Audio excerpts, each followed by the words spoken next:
Então vamos lá, 1 João 4, 7. Amados, amemo-nos uns aos outros, porque o amor procede de Deus, e todo aquele que ama é nascido de Deus e conhece a Deus. Aquele que não ama não conhece a Deus, pois Deus é amor. Nisso se manifestou o amor de Deus em nós. Obrigado. Nisto se manifestou o amor de Deus em nós, em haver Deus enviado o seu Filho unigênito ao mundo para vivermos por meio dele. Nisto conhecemos o amor, não em que nós tenhamos amado a Deus, mas em que Ele nos amou e enviou o seu Filho como propiciação pelos nossos pecados. Amados, se Deus de tal maneira nos amou, devemos nós também amar uns aos outros. Ninguém jamais viu a Deus. Se amarmos uns aos outros, Deus permanece em nós e o seu amor é em nós aperfeiçoado. Nisto conhecemos que permanecemos nele e ele em nós, em que nos deu do seu Espírito. E nós temos visto e testemunhamos que o Pai enviou o seu Filho como Salvador do mundo. Aquele que confessa que Jesus é o Filho de Deus, Deus permanece nele e ele em Deus. E nós conhecemos e cremos no amor que Deus tem por nós. Deus é amor e aquele que permanece no amor permanece em Deus e Deus nele. Nisto é em nós aperfeiçoado o amor, para que no dia do juízo mantenhamos confiança, pois segundo ele é, também nós somos neste mundo. No amor não existe medo, antes o perfeito amor lança fora o medo. Ora, o medo produz tormento, logo aquele que teme não é aperfeiçoado no amor. Nós amamos porque ele nos amou primeiro. Se alguém dizer, amo a Deus e odiar a seu irmão, é mentiroso, porque aquele que não ama a seu irmão a quem vê, não pode amar a seu irmão a quem não pode amar a Deus a quem não vê. Ora, temos da parte dele este mandamento, que aquele que ama a Deus, ame também a seu irmão. Amém? Vamos orar? Obrigado, Deus querido, Deus maravilhoso, pela tua palavra. Que verdades tão maravilhosas que nós lemos. Que possamos sentir a emoção dessas verdades no nosso coração e nos alegrar, nos regozijar em ti, porque o Senhor é amor. E esse amor é derramado no nosso coração pelo Espírito Santo que nos foi dado. Obrigado por Jesus Cristo, nosso Senhor e Salvador, que é a propiciação pelos nossos pecados. Que nós possamos viver nele e assim, ó Deus, cumprir o mandamento do Senhor, que é amar a ti de todo o coração, entendimento, alma e força, e amar o nosso próximo como a nós mesmos. Ó Deus, dai-nos essa graça, nós te pedimos, e nos abençoe no estudo da tua palavra, em nome do Senhor Jesus Cristo. Amém. Muito bem. Na página 73, a minha devocional semanal, Amor a Deus, qual é o ensino central desse texto lido? Praticamente já está respondido, né? Deus é amor, né? Que fala sobre o amor de Deus por nós e que nós devemos também amar, né?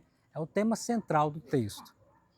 Depois, a segunda pergunta é: que relação há entre esse ensino do texto e a pessoa de Jesus? O que vocês me dizem? Que relação há sobre esse ensino do texto e a pessoa de Jesus? Você viu Jesus no texto? O 9 aí vai falar, né? O 9, né? O amor de Deus em nós, em haver Deus enviado o seu Filho unigênito para vivermos por Deus. Amém. Então, nós temos até o verso 15, pelo menos 3 versículos aqui onde aparece Jesus, o Filho de Deus, né? O verso 9, que o Alex leu. O verso 10, nisto consiste o amor, não em que nós temos amado a Deus, mas em que Ele nos amou e enviou o seu Filho como propiciação pelos nossos pecados. O verso 14, olha comigo no verso 14. E nós temos visto e testemunhamos que o Pai enviou o seu Filho como Salvador do mundo. E o verso 15 também. Aquele que confessa que Jesus é o Filho de Deus, Deus permanece nele e ele em Deus.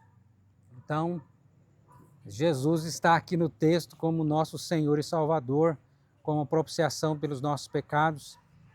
para que nós também possamos viver o amor de Deus em nós, né? E aí a pergunta para a nossa aplicação: que compromisso pessoal você deve fazer diante desse ensino? Escreveu aí no seu texto? Ou que compromisso, diante desse texto que nós lemos, que compromisso você fez ou faria? O que você acha que Deus está pedindo de nós, nos ordenando aqui nesse texto? Ah, muito bem, amarmos uns aos outros, né? Esse pregador de Jesus, que é missionário, você estava chamando o Samuquinha também para vir? Muito bem, gostei de ver. Você está de parabéns. Então, fazer igual o pequeno aqui, né? Preocupar com outro irmão, né? Ele preocupou, cadê o Samuquinha? Você está preocupado com algum irmão que não veio, que faltou? Né? Então faça igual, né, gente, fugiu o nome, o Tiago, faz igual o Tiago, né? Vamos nos amar os nossos irmãos, se preocupar com os nossos irmãos, né? Eu escrevi aqui: amar a Deus com gratidão, confiando e obedecendo, e amar os meus irmãos, né? O texto nos mostra o amor de Deus por nós, que nós devemos também amar ao Senhor em resposta ao amor dele por nós. E devemos, quando a gente ama a Deus, como? Que eu demonstro que eu amo a Deus? Quando eu amo o meu irmão. Aqui o versículo 20, né, vai dizer que ninguém pode dizer que ama a Deus se não ama seu irmão. Como é que você vai dizer que ama a Deus que você não vê se você não ama o seu irmão que você está vendo? Então, que às vezes falam que é crente odeia o irmão, odeia o próximo. Pois é, guarda mágoa, guarda raiva, rancor contra o irmão. Né? Então, esse texto é forte, né? Ou muda de vida, ou então não está de acordo com a vontade de Deus, e quem vive desse jeito está faltando algo muito, muito sério, né? Às vezes está faltando até conversão, né? Se odeia o irmão, então misericórdia. E aí a oração, escreva uma pequena oração considerando a devocional dessa semana. Alguém quer compartilhar a oração que escreveu?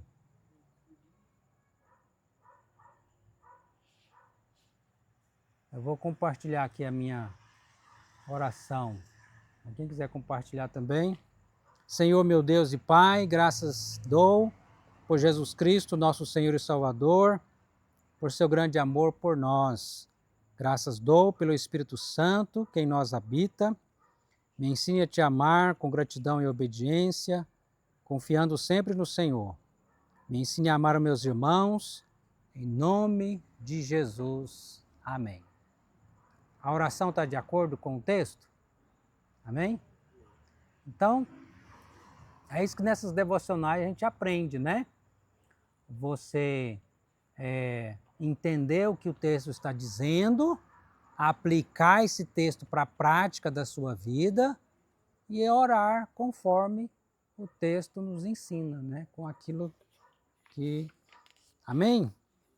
Então, quem não fez, não deixe de fazer do próximo que está aí na página de número 77, né? Que é de Isaías 58, de 1 a 14, o próximo texto da devocional. Então vamos aqui para a página 74, que fala sobre o jejum bíblico, né? Jejum bíblico. Neemias 1, 4. Tendo eu ouvido essas palavras, assentei-me e chorei, lamentei por alguns dias, estive jejuando e orando perante o Deus dos céus. Então Neemias escreve diante do que tinha acontecido com Jerusalém. Ele fica ali muito triste, ele chora, ele lamenta, e ele jejuma e ora ao Senhor. né? E a partir daí, Deus, o que acontece? O que nós lemos lá no livro de Neemias? A reconstrução dos muros de Jerusalém, a reconstrução da cidade, a reconstrução do templo. Mas antes disso acontecer, o que houve primeiro? Quebrantamento, choro, jejum, né? Então, isso nos ensina muito, né? Antes de uma revitalização, vem um quebrantamento, um choro, um jejum, para que Deus possa trazer essa reconstrução ou revitalização também, né? Vamos ao estudo? O jejum é um dos assuntos menos ensinados atualmente em nossas igrejas e, consequentemente, uma das verdades bíblicas menos praticadas. Diversos motivos poderiam ser listados para justificar tal situação. Entretanto, consideramos como sendo principais a falta de entendimento e a incredulidade quanto aos reais resultados do jejum. Então, dois fatores aí, muitas vezes, têm impedido as pessoas a jejuar. A incredulidade e falta de entendimento, né? É importante ressaltar que o princípio do jejum foi ensinado por Jesus. Jesus ensina isso lá no Sermão da Montanha, né, em Mateus 6, e praticado também pela igreja, como nós vemos lá em Atos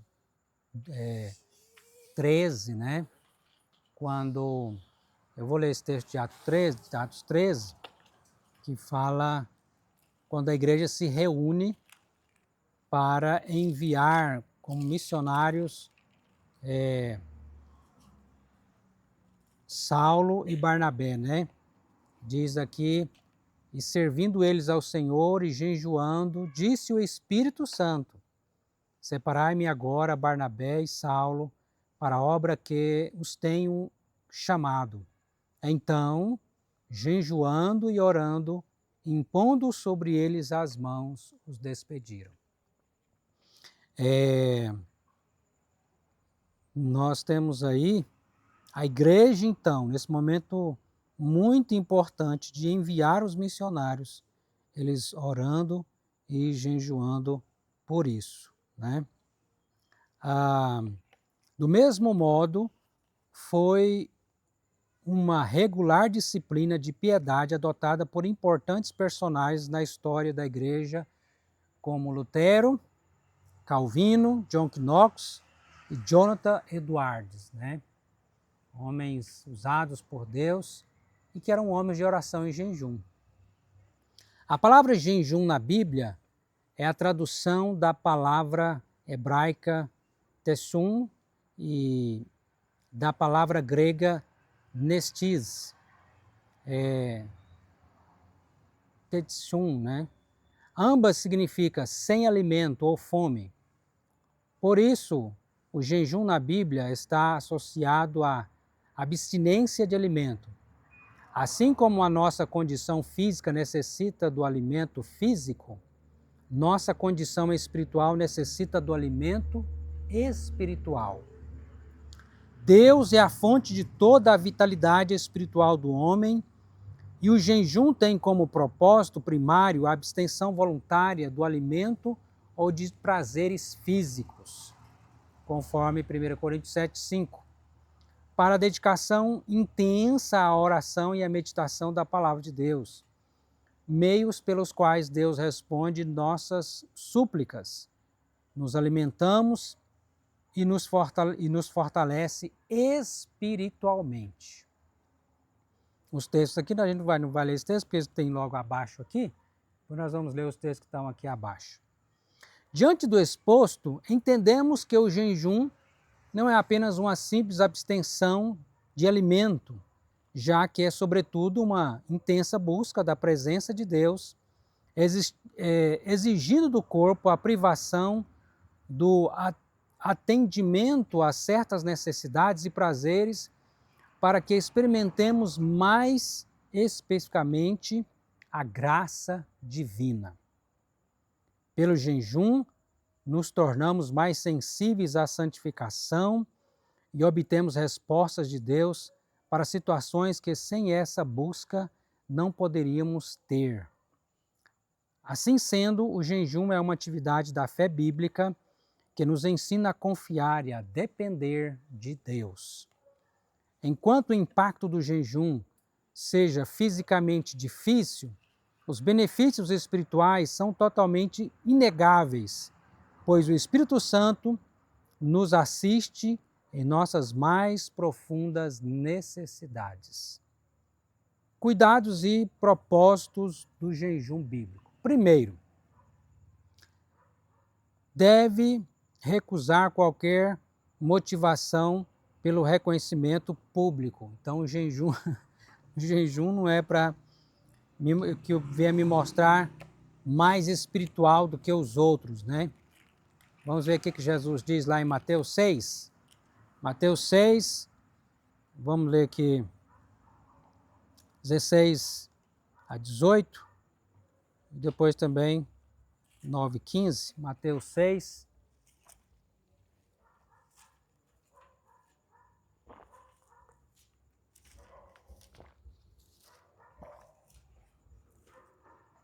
Diz a palavra de Deus, 16 a 18. Quando jejuardes, não vos mostreis contristados como os hipócritas, como os falsos, porque desfiguram o rosto com o fim de parecer aos homens que jejuam.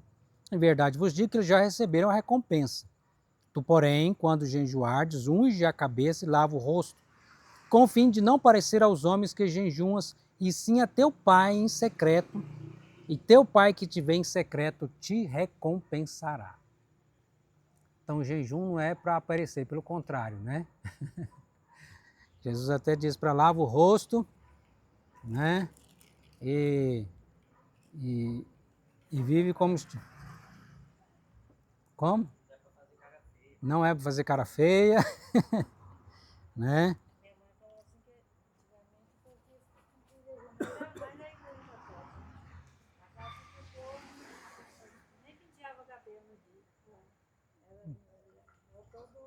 Pois é.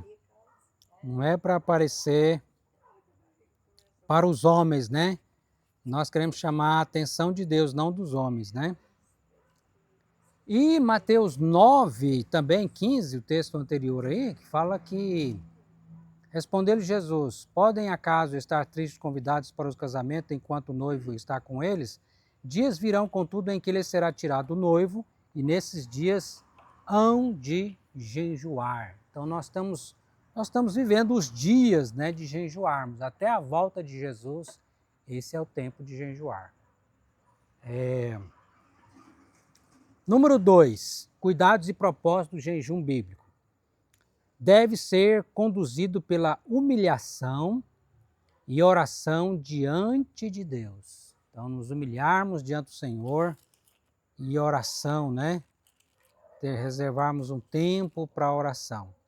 Vamos ver o que está lá em Esdras, capítulo de número 8, versículo 21 e 23, né? Esdras,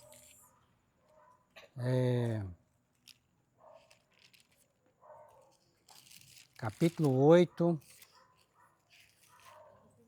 versículo 21 a 23, né?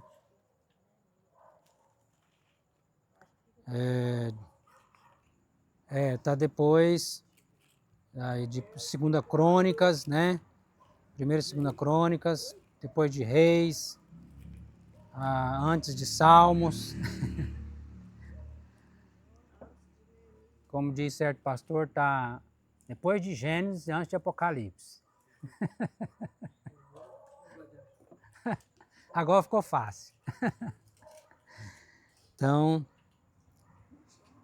Esdras 8, 21 e 23, diz a palavra: então apregoei ali um jejum junto ao rio Ahava, para nos humilharmos perante o nosso Deus, para lhe pedirmos jornada feliz para nós, para os nossos filhos, para tudo o que era nosso.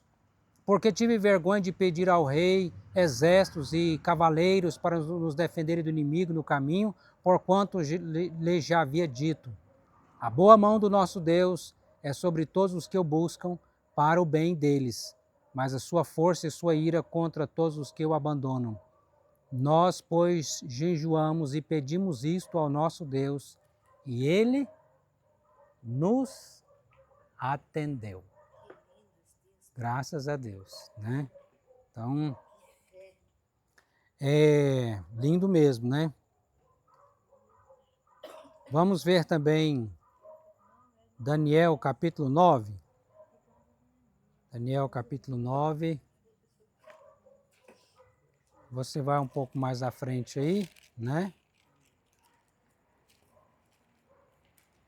Agora passa Salmos, passa depois de Ezequiel, Daniel capítulo 9. Nós vemos também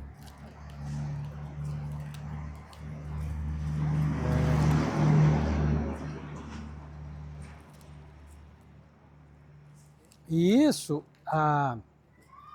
Esdras juntamente com Neemias também, né?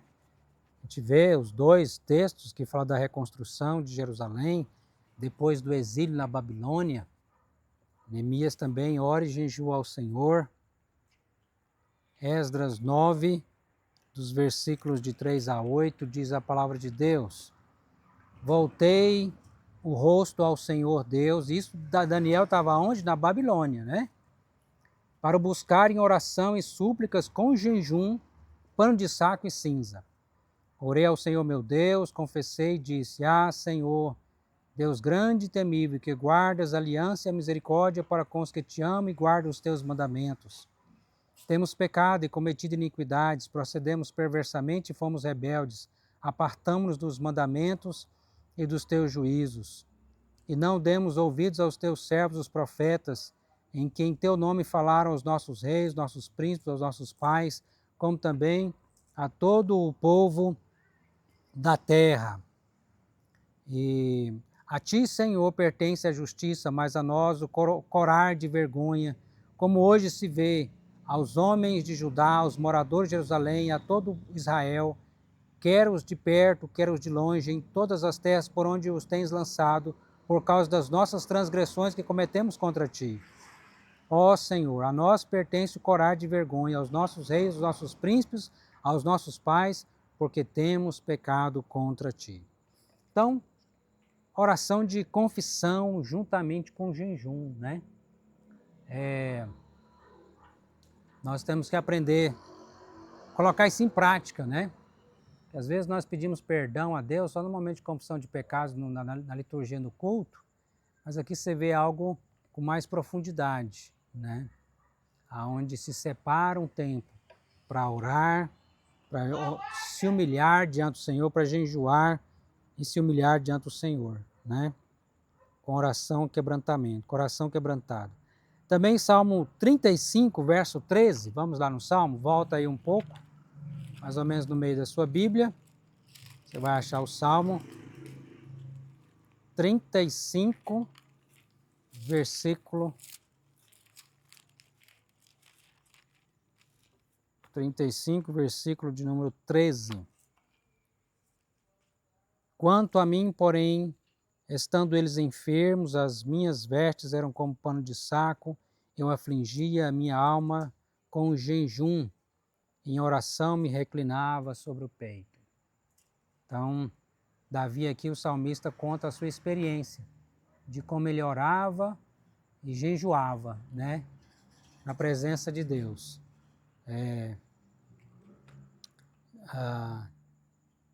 Tanto pelos seus amigos como pelos inimigos, né?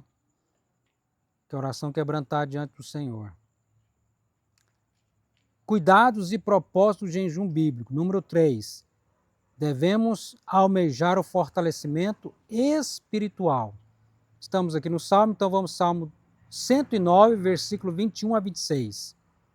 Salmo 109, aqui fortalecimento espiritual. Salmo 109.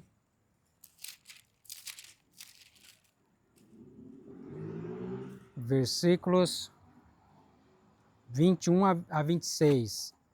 Diz a palavra: Mas tu, Senhor Deus, age por mim, por amor do teu nome, livra-me, porque é grande a tua misericórdia, porque estou aflito e necessitado, e dentro em mim sinto ferido o coração. Vou passando como a sombra que declina, sou atirado para longe como um gafanhoto. De tanto jejuar, os joelhos me vacilam, e de magreza vai mirrando a minha carne. Tornei-me para eles objeto de opróbrio, ou seja, de vergonha, quando me veio e maneio a cabeça. Socorro, Senhor, Deus meu, salva-me segundo a tua misericórdia. Então, ele ora por fortalecimento espiritual e juntamente com oração, o jejum, né? Também Joel capítulo 2, vamos lá um pouco à frente aí, profeta Joel capítulo 2, lá à frente, Joel capítulo 2,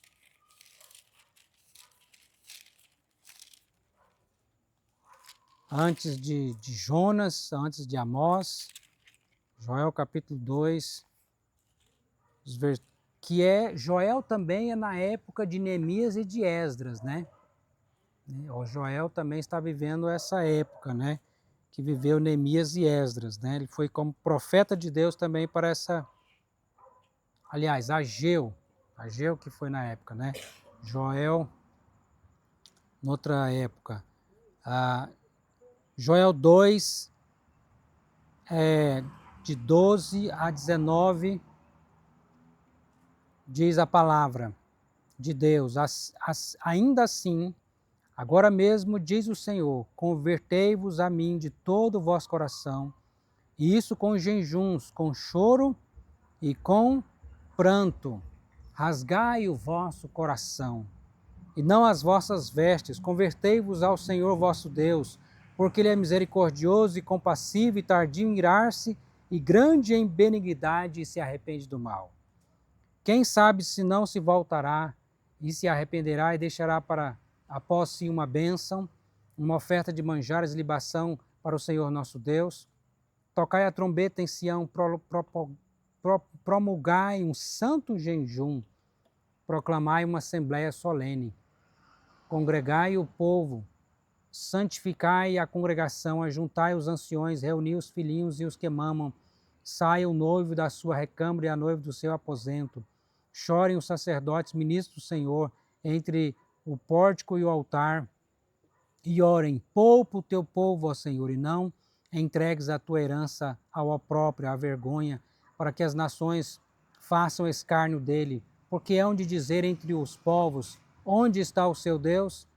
Então o Senhor se mostrou zeloso da sua terra, compadeceu-se do seu povo, e respondendo lhe disse: eis que vos envio o cereal, o vinho e o óleo, e deles sereis fartos, e vos não entregareis mais ao opróbrio entre as nações.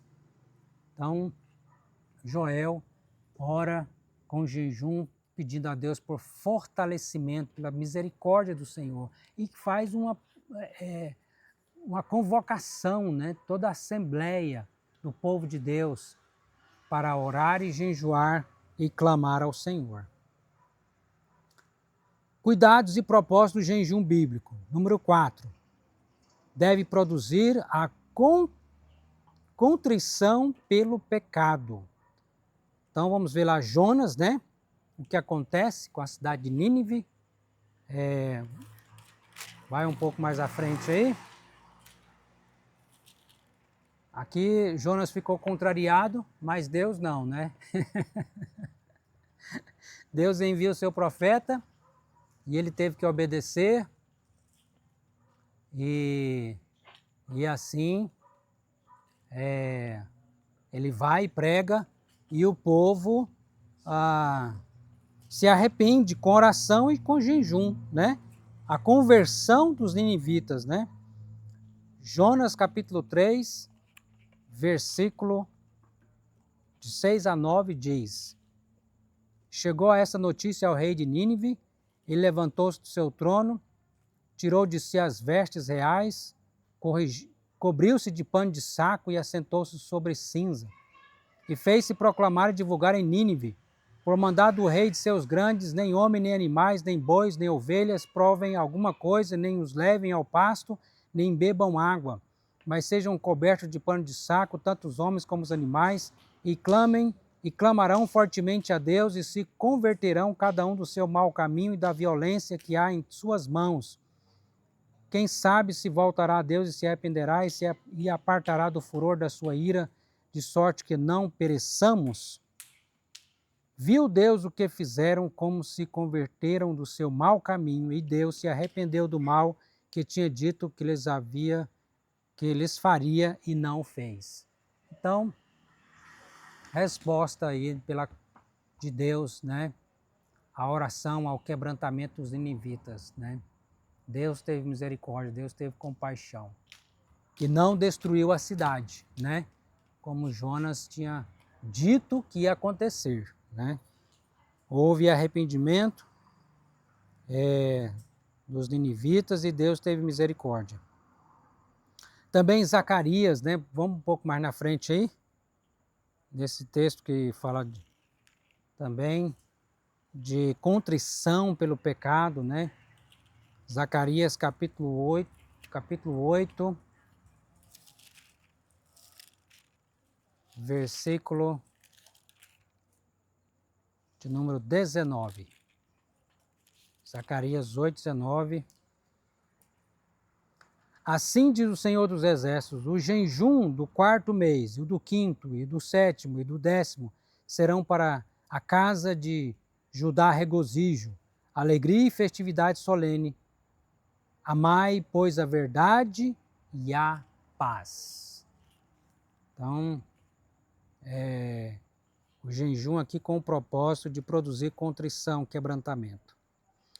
E aí nós temos algumas perguntas, né, relacionadas ao jejum, que são: como jejuar? Quanto tempo jejuar? Quanto tempo? Uma refeição, um dia, uma semana ou várias semanas? Então, Jesus e Moisés foi algo especial, né? Na hora jejuar 40 dias, 40 noites, não é para qualquer um, né? Então, agora, geralmente, nós gastamos bem menos tempo para um jejum, né? Eu não sei quanto tempo você chegou a jejuar, você já jejuou 1 hora? Aliás, um dia? 3 dias? 1 hora não é nem jejum, né? Aí chegou a jejuar, conseguiu jejuar uma refeição para alguns.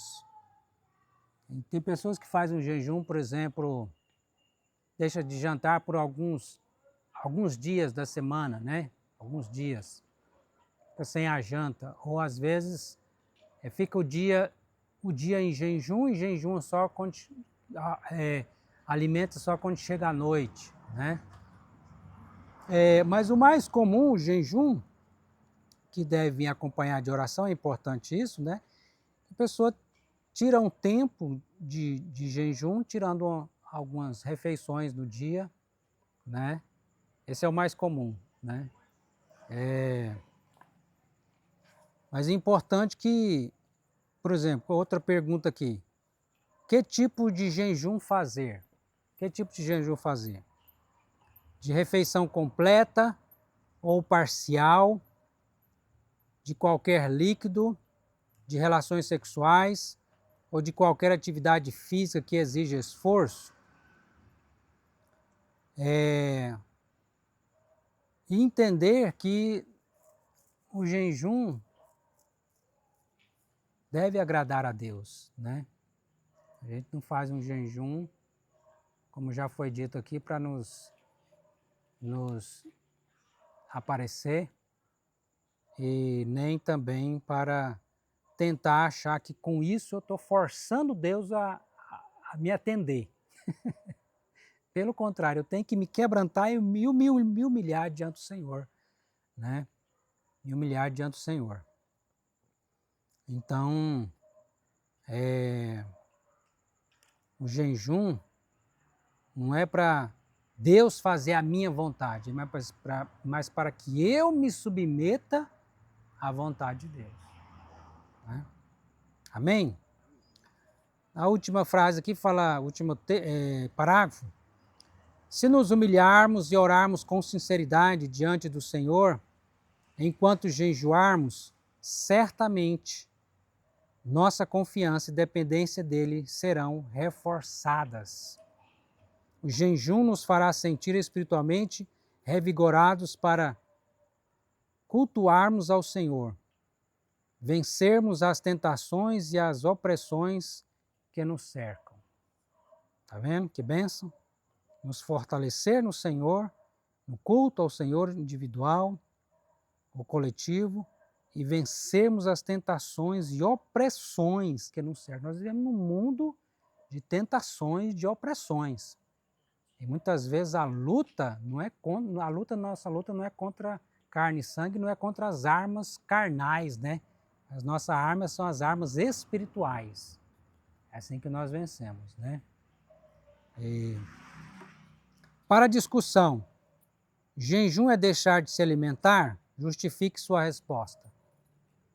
Não é só deixar de comer, né? Porque aí seria... Tem gente que deixa de comer, mas não está fazendo um jejum. Às vezes está fazendo dieta, uma coisa assim.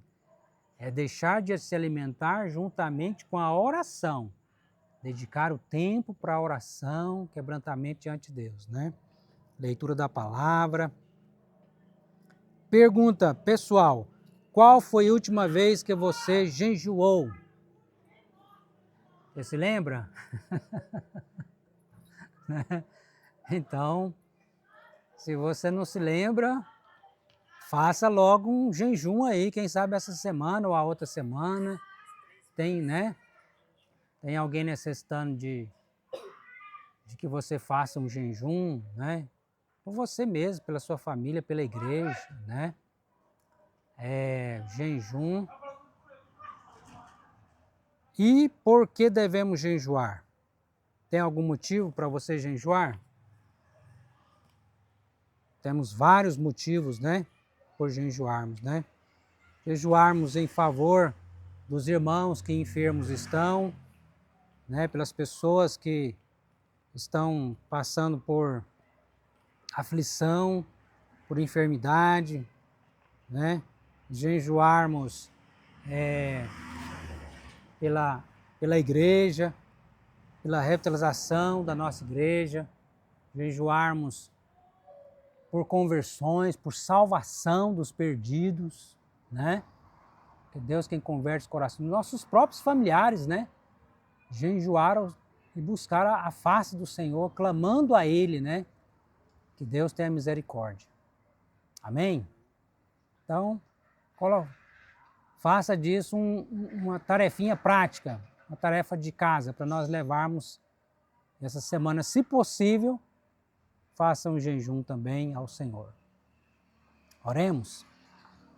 Deus querido, Deus amado, obrigado pelo privilégio que nos dá de estarmos aqui aprendendo a Tua palavra e que nós sejamos praticantes dessa palavra e possamos ver, ó Deus, o mover do Teu Espírito Santo nas nossas vidas, na vida da Tua igreja, nas nossas famílias, na nossa cidade.